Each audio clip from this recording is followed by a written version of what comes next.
కొత్త పాటలు పెట్టాను, కొత్త పాట పెట్టాను.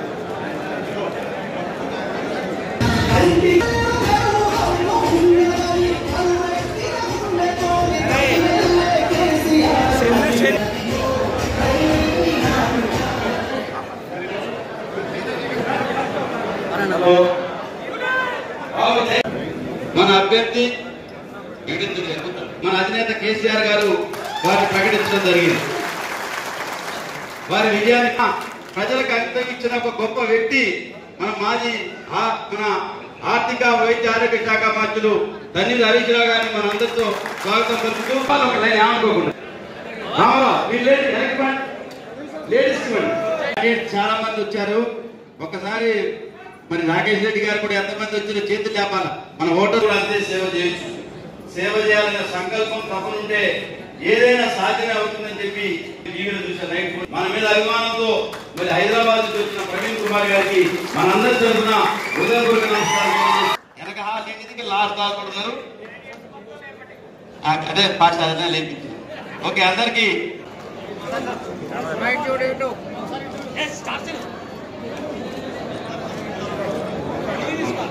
వారి యొక్క శ్రీమతి రాజేశ్వరి గారు, ఇంకా కృష్ణాన గ్రామ నాయకులు వచ్చారా మీరంతా రండి. వారికి కూడా 2 లక్షల ఇన్సూరెన్స్ ని వారికి అందజేయడం జరుగుతుంది. పిల్లగారు రండి.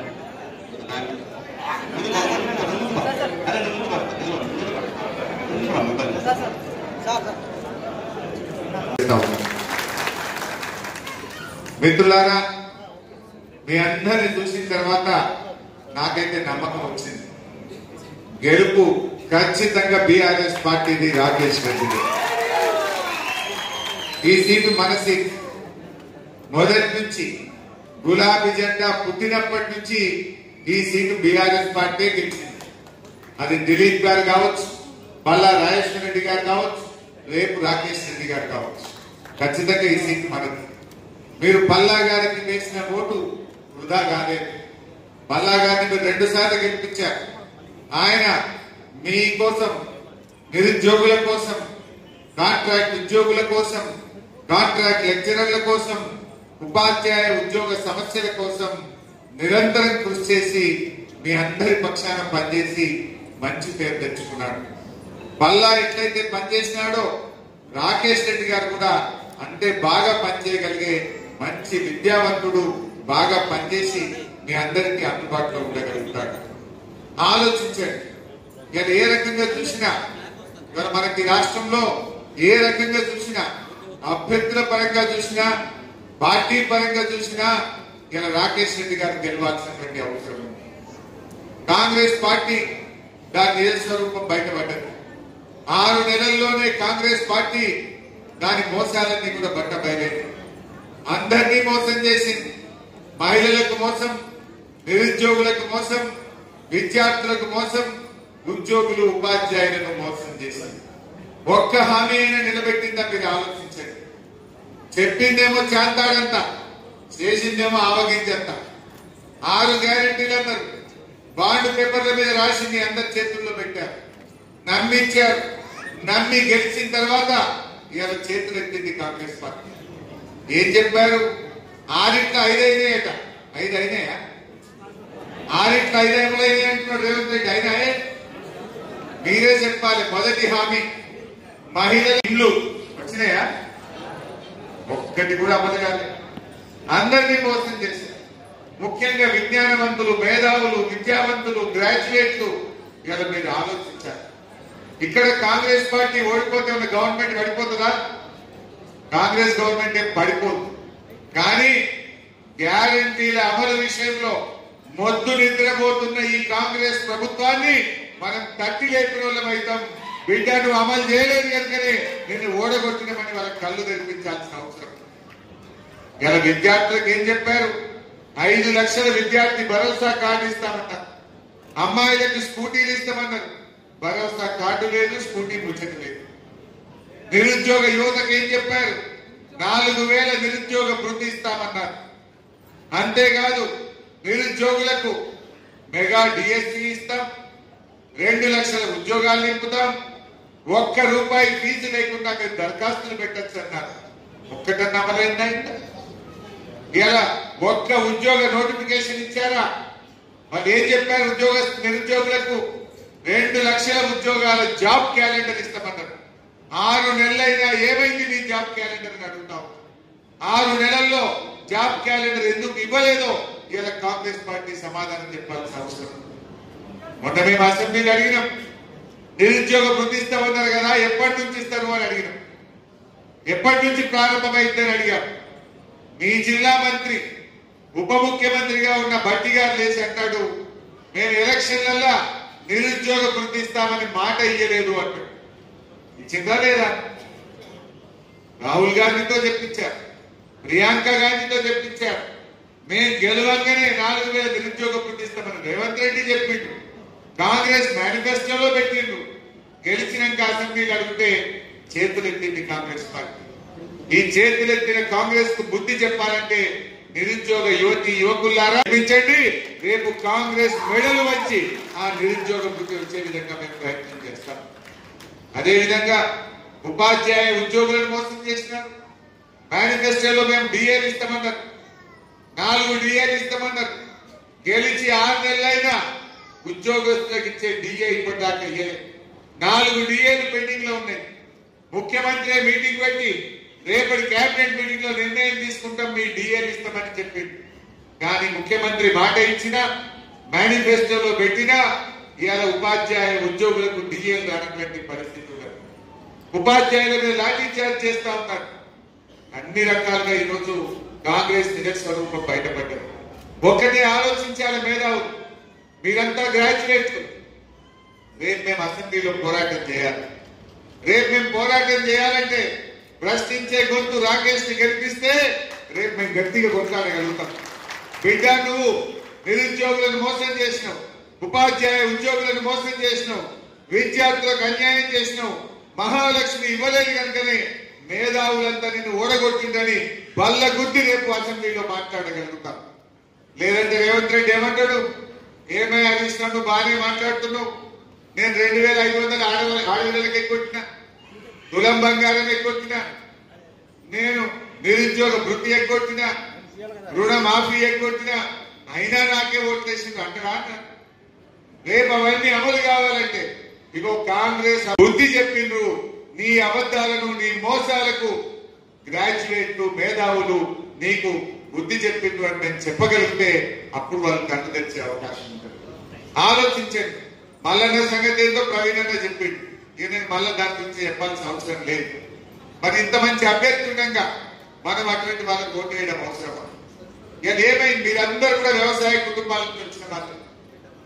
వడ్లకు బోనస్ ఇస్తామన్నారు, 500 ప్రతి క్వింటాల్కు ఇస్తామన్నారు. ఏమంటున్నారు ఇప్పుడు? సన్నాలకే ఇస్తారట, సన్నాలకే ఇస్తామంటారు. ఒక మంత్రి అంటాడు సన్నాలకే ఇస్తున్నామంటాడు, ఇంకో మంత్రి అంటాడు సన్నాలతో ప్రారంభమైంది భవిష్యత్తులో దొడ్డు వడ్లకు ఇస్తామంటాడు. ఇంకో మంత్రి కోమటిరెడ్డి వెంకటరెడ్డి అంటుండు మేము దొడ్డు వడ్లకు ఇయ్యమని ఆడ చెప్పినామో. మరి దొడ్డు వడ్లకు ఇయ్యమని చెప్పలేదంటే వడ్లకు బోనస్ ఇస్తామని చెప్పొచ్చు కదా. సన్నాలకే ఇస్తామంటే దొడ్డు వడ్లకు ఎగబెట్టినట్ట కదా. అసలు తెలంగాణలో పండేదే 90% దొడ్డు రకం వడ్లే పండాయి. మీరు వడ్లకు బోనస్ ఇస్తామని ఎలక్షన్ లో చెప్పిండ్రు, ఇప్పుడేమో సన్నాలకు మాత్రమే బోనస్ ఇస్తామంటున్నారు. అంటే ఇది రైతుల్ని మోసం చేయడం. మీరందరూ కూడా ఆలోచించాలి. రైతు కుటుంబాల నుంచి వచ్చిన వారు, రైతులకు అన్యాయం చేస్తున్న ఈ కాంగ్రెస్ పార్టీకి బుద్ధి చెప్పాలి. నిజంగా కొనేదంటే కోమటిరెడ్డి వెంకటరెడ్డి గారు మీరు అంటున్నారు మేము దొడ్డు వడ్లు కొనమని యాడ చెప్పలేదు కదా అని అత్తెలిసి చూపిస్తున్నారు. మరి చెప్పు సూటిగా, ఈ వానాకాలంలో వచ్చే దొడ్డు వడ్లు, సన్న వడ్లు, అన్ని రకాల వడ్లకు బోనస్ ఇస్తామని చెప్పు స్పష్టంగా. అసెంబ్లీ సాక్షిగా నిరుద్యోగ వృత్తి మీద చేతులెత్తినారు. నిన్నటి కేబినెట్ మీటింగ్ లో వడ్లకు బోనస్ విషయంలో చేతులెత్తి ఇంకా సిగ్గు లేకుండా రైతుల్ని మోసం చేయాలని ప్రయత్నం చేస్తున్నారు. ఇదే వెంకటరెడ్డి గారు రైతు బంధు రాలేదంటే చెప్పుతో కొట్టుమని రైతుల్ని అవమానపరిచే విధంగా మాట్లాడుతారు. ఇదే వెంకటరెడ్డి గారు దొడ్డు వడ్లు కొనలేదని మాట్లాడుతున్నారు. మరి నీ సహచర మంత్రి పొంగిరెడ్డి గారు, తుమ్మల గారు సన్నాలే కొట్టమంటున్నారు తప్ప దొడ్డు కొట్టమని మాట్లాడలేరు. దానికి నీ సమాధానం ఏంటో తెలంగాణ రైతులకు చెప్పాలని చెప్పి నేను డిమాండ్ చేస్తాను. ముఖ్యంగా ఈరోజు తెలంగాణకు ఒక గొంతుగా బీఆర్ఎస్ పార్టీ. ఇదే మన ఖమ్మం జిల్లాలో ఆ రోజు 7 మండలాలు లోయర్ సీలేరు పవర్ ప్రాజెక్టు ఆంధ్రాకి అప్పచెప్పింది ఈ కాంగ్రెస్ బీజేపీలు కాదా? ఆ రోజు కొట్లాడింది ఈ గులాబీ జెండా కొట్లాడింది. ఎట్లా కలుపుతారు? మా భద్రాచలంకు పార్కింగ్ స్థలం ఉండదు, మా రాముల వారి గుడికి వచ్చే భక్తులకు బండి పెట్టడానికి జాగ లేకుండా చుట్టూ మీరు ఎట్లా అప్పచెప్తారని కొట్లాడింది బీఆర్ఎస్ పార్టీ. కానీ అప్పచెప్పింది, బిల్లు పెట్టింది బీజేపీ, మద్దతు ఇచ్చింది ఈ కాంగ్రెస్ పార్టీ. ఇదే రాహుల్ గాంధీ, ఇదే కాంగ్రెస్ పార్టీ మన ఖమ్మం జిల్లాకు ఆ రోజు అన్యాయం చేసింది. ఇప్పుడు మళ్ళీ కుట్రలు జరుగుతున్నాయి. జూన్ 2వ తారీఖు వస్తున్నది. ఇంకొక 5 రోజులు అయితే తెలంగాణ వచ్చి 10 రోజులు కాబోతావు, 10 సంవత్సరాలు కాబోతావు. 10 సంవత్సరాలు ఆ రోజు ఏం పెట్టిందంటే జాయింట్ క్యాపిటల్ గా హైదరాబాద్ పెట్టారు. హైదరాబాద్ జాయింట్ క్యాపిటల్ పెట్టారు. ఇప్పుడు మళ్ళా కొత్తగా స్టార్ట్ చేసింది. ఇంకా 10 ఏళ్ళు జాయింట్ క్యాపిటల్ పెట్టాలన్నా అప్పుడే కేసీఆర్ ఒప్పుకోలే. 10 ఏళ్ళు ఏంటంటే కావాలంటే 5 ఏళ్ళు పెట్టుకుంటారు. కానీ ఇదే కాంగ్రెస్ పార్టీ 10 ఏళ్ళు ఆంధ్రాకు తెలంగాణకు జాయింట్ క్యాపిటల్ గా హైదరాబాద్ పెట్టారు. మళ్ళీ ఇప్పుడు స్టార్ట్ చేసిండు. ఇంకా 10 ఏళ్ళు పెంచాలనా? మన హైదరాబాద్ మనకు దక్కాలంటే, హైదరాబాద్ మీద పూర్తి హక్కులు మనకు రావాలంటే ప్రశ్నించే గొంతు రాకేష్ ని గెలిపియండి, పెంచకుండా మేము కొట్లాడతాం. ఎందుకంటే పోయినసారి 7 మండలాలు ఇచ్చింది వీళ్ళే, ఇప్పుడు మళ్ళా 10 ఏళ్ళు ఇచ్చేటువంటి కుట్రలు జరుగుతూ ఉన్నాయి. అందువల్ల మనం ఆలోచించాలి, జాగ్రత్త పడాలి. మన హైదరాబాద్ మనకే దక్కాలి. హైదరాబాద్ జాయింట్ క్యాపిటల్ కాదు, ఇది తెలంగాణ క్యాపిటల్ అని చెప్పాలి.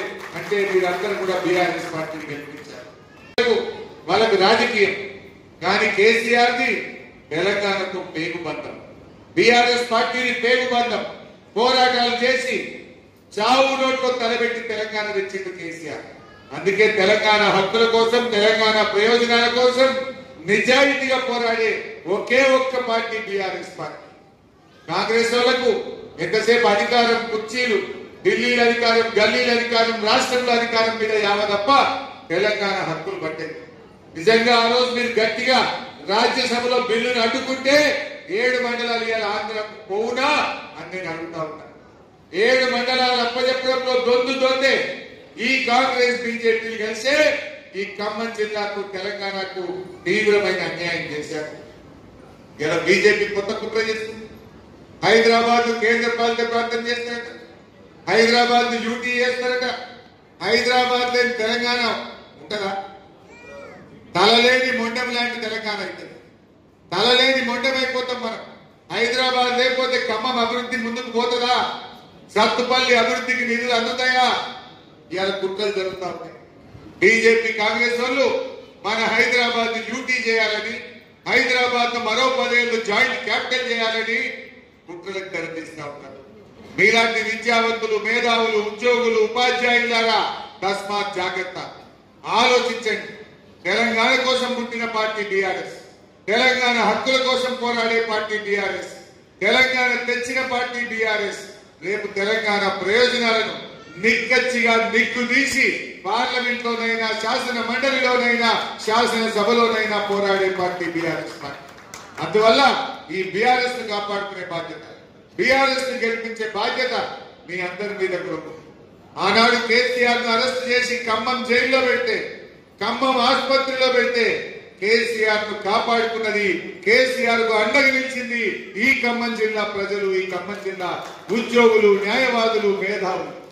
సమయంలో మన తెలంగాణ భవిష్యత్, మన హైదరాబాద్ మనకు దక్కాలంటే ఈ సమయంలో కూడా ఖమ్మం జిల్లా విజ్ఞులైనటువంటి మేధావులు, విజ్ఞానవంతులు ఇవాళ బీఆర్ఎస్ పార్టీకి అడ్డగా నిలవాల్సిన అవసరం. ఆలోచించండి. ఇదేదో ఆషామాషి ఎన్నిక కాదు. మన భవిష్యత్, మన రేపటి తలరాతలు మార్చే మన పిల్లల భవిష్యత్, మన తెలంగాణ భవిష్యత్ బాగుండాలంటే ఈ రోజు మన అందరం కూడా మరి బీఆర్ఎస్ పార్టీని కాపాడుకునేటువంటి బాధ్యత మనందరి మీద ఉండాలి. ఇలా కాంగ్రెస్ పార్టీ ఈ ఎన్నిక ఓడిపోయినా వాళ్ళ గవర్నమెంట్ ఏం పడిపోదు. కానీ ఈ రాష్ట్ర ప్రయోజనాలు, ఈ ప్రజలకు ఇచ్చిన హామీలు అమలు కావాలంటే ఈ కాంగ్రెస్ పార్టీకి కర్రు గాల్చి వాత పెట్టాల్సిన అవసరం. అందువల్ల విద్యార్థులు, యువకులు అందరూ కూడా 27వ తారీఖున తప్పకుండా మీ ఓటింగ్ లో పాల్గొనండి. మీ ఓటు ఒక ఆయుధం. మీ ఓటు తెలంగాణ భవిష్యత్తును నిర్ణయిస్తుంది. మీ ఓటు మీ గ్రాడ్యుయేట్లకు కాంగ్రెస్ ఇచ్చిన మాటలు అమలు చేయించడం కోసం మీ గొంతుకై రాకేష్ రెడ్డి శాసనసభలో శాసన మండలిలో మరి మేమందరం కూడా గర్జిస్తాం. దానికోసం తప్పకుండా మీరు ప్రతి ఒక్కరిని కూడా కలవండి. బీఆర్ఎస్ కార్యకర్తలారా ఈ 3 రోజుల్లో సత్తుపల్లి నియోజకవర్గంలో ఉన్న ప్రతి గ్రాడ్యుయేట్ ఓటర్ను కలవండి. బయట ఉన్న వాళ్ళకి ఫోన్ చేయండి. అదేవిధంగా ఈ వచ్చే 4-5 రోజులు అందరూ కూడా గట్టిగా కృషి చేయాలని చెప్పి కోరుతా ఉన్నారు. వారి నంబర్ 5 నుంచి 3వ నంబర్ బ్యాలెట్ పేపర్ లో 3వ పేరు రాకేష్ రెడ్డి గారి పేరు. దానికి ఎదురుగా ఉండే బాక్స్ లో ఒక గీత, పైన కొమ్ము పెట్టినా చెల్లదు, టిక్కు పెట్టినా చెల్లదు, స్ట్రైట్ గా ఒక గీత గీస్తే అది మీరు రాకేష్ రెడ్డి గారిని ఆశీర్వదించినట్టు అవుతుంది. అందువల్ల మీరందరూ కూడా దయచేసి 27 నాడు రాకేష్ రెడ్డి గారికి ఓటు వేసి ప్రథమ ప్రాధాన్యత ఓటు వేసి వారిని దీవించాలని. మరి మా వెంకట వీరయ్య గారు చాలా మంచి ఆర్గనైజర్. వారు ఇటు పట్టణంలో గాని గ్రామాల్లో గాని మీ అందరినీ టీములుగా చేసి ప్రతి ఓటర్కు రీచ్ అవుతున్నారని తెలిసింది. అట్లీస్ట్ వీరయ్య గారు మనకు ఎమ్మెల్యేగా లేకపోవడం బాధగా ఉన్నది. ఒక ఎమ్మెల్సీగా రాకేష్ రెడ్డి గారు వస్తే మీ సగం బాధనైనా తీరే అవకాశం ఉంటుంది. మీ కష్టాల్లో మీ పనుల్లో ఎక్కడ ఏ పనున్నా ఒక ఎమ్మెల్సీగా ప్రోటోకాల్ తో ఉండి మరి మీ అందరికీ అండదండగా రాకేష్ రెడ్డి ఉంటాడు కనుక వీరయ్య గారికి తోడుగా ఉంటాడు. వీరయ్య గారి అడుగు జాడలో నడుస్తాడు కనుక రాకేష్ రెడ్డి గారిని మీరందరూ దీవించాలని కోరుతూ జై తెలంగాణ.